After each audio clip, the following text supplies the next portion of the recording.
Hi, this is Will Harvey of Finale Inventory. I'm going to give a quick demonstration of reserving products so that you don't accidentally sell them to somebody else before shipping them to the person that you initially sold them to. Cutting over here to the home page of your Finale Inventory account.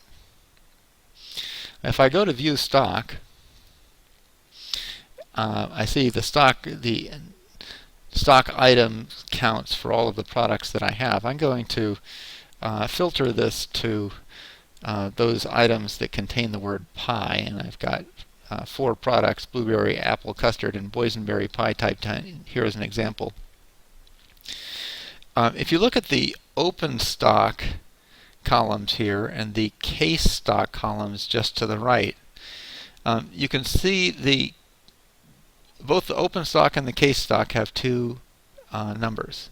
The QOH number stands for quantity on hand, which is the number of items that you physically have in that storage location.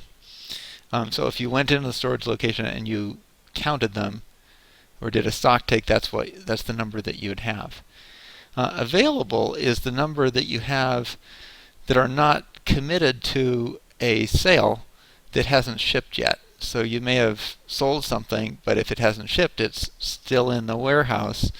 But you don't want to accidentally sell it to somebody else if you've already sold it to a first person. So these numbers can be different. If you look at them right now, they're the same: 454, 50, 0, and 100 for my pies. And I guess of the blueberry pies, I also am keeping some cases of blueberry pies. And again, for the cases, the quantity on hand is the same as the available, meaning nothing has been reserved. Okay, let's change the situation here. Let's create a new sale.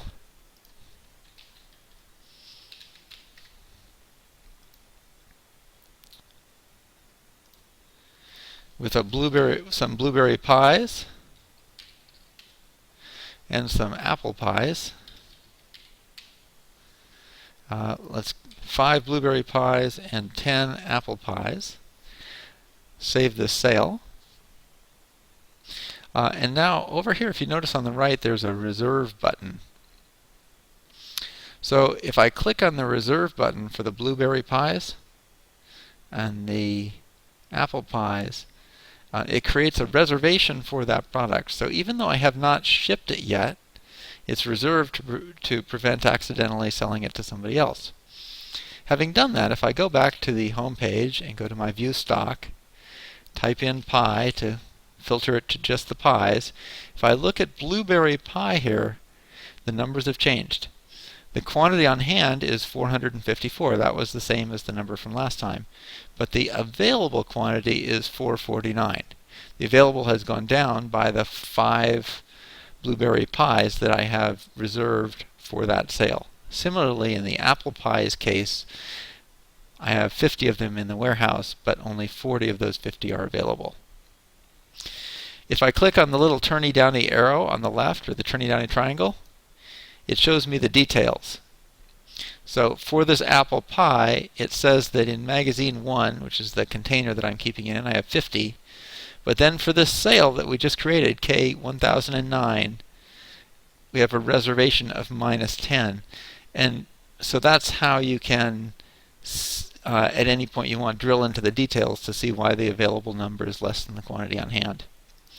Similarly, blueberry pies also has details, and in the blueberry pie case, I have recorded different lots or batches of blueberry pies with different dates, so the details that make up the numbers here are actually more lines here in the table. But that gives you the basic idea. If I ship that shipment, the quantity on hand will go down to 449 for the blueberry pies, just like the remaining available, because those reserved items have just been shipped out the door. That's what you'd expect. So that's how you create reservations of products.